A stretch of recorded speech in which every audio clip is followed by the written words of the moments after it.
Më 23 prill në mbar botën festohet Dita Botërore e Librit dhe të Drejtës së Autorit, një mundësi për të reflektuar mbi fuqinë e librit, për të ndriçuar mendjen dhe shpirtin. Në këtë ditë të veçantë do të sillim në vëmendje autorin pogradecar Istref Haxhillari, i cili ve theksin te ndryshimet që ka pësuar lexuesi shqiptar nga viti në vit, duke theksuar se sot është më e vështirë për të zgjedhur një vepër cilësore për shkak të mbingopjes së tregut me botime të shumta, jo gjithmonë me standardin e duhur letrar.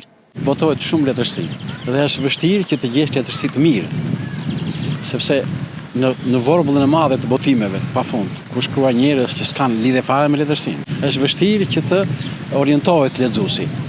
Unë lexuesve të mi, nxënësve të shkollave kur më thresin, u them kështu: ju duhet përpiqeni të lexoni letërsi të mirë dhe këtë nuk e bëjnë dot vetë, këtë e bëjnë përmes mësuesve tuaj të letërsisë, ata duhet të orientojnë te çfarë duhet lexuar. Shkruajnë janë gjithnjë, se edhe më parë shkruar, pas sot është shumë më tepër se sa më parë, sepse gjithçka është e lirë. Një ndër momentet më të veçanta të karrierës së tij ka qenë fitimi i çmimit Don Kishoti në vitin 2010 në një konkurs ndërkombëtar të organizuar nga Ambasada e Spanjës në Tiranë, ku në ditën botërore të librit u shpall fitues me tregimin Carmencita.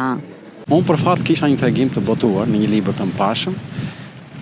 Tregimi im titullohet Carmencita dhe është historia e një djali rreth një 40 vjeç shqiptar që iku me ato anijet dhe nuk vajti në Itali, por vajti në Spanjë, në Barcelonë etj. Unë fitova çmimin në 47 shkrimtar dhe u lumturova shumë, ishte krerje e madhe. Në këtë ditë simbolike ka rëndësi të vlerësohen autorë si Istref Haxhillari, të cilët përmes fjalës së shkruar ruajnë gjuhën, shpirtin dhe kujtesën tonë kolektive. Ai përcjell edhe një thirrje për të rinjt që ta kenë librin si mikun më të afërt dhe më të çmuar në rrugtimin e tyre jetësor.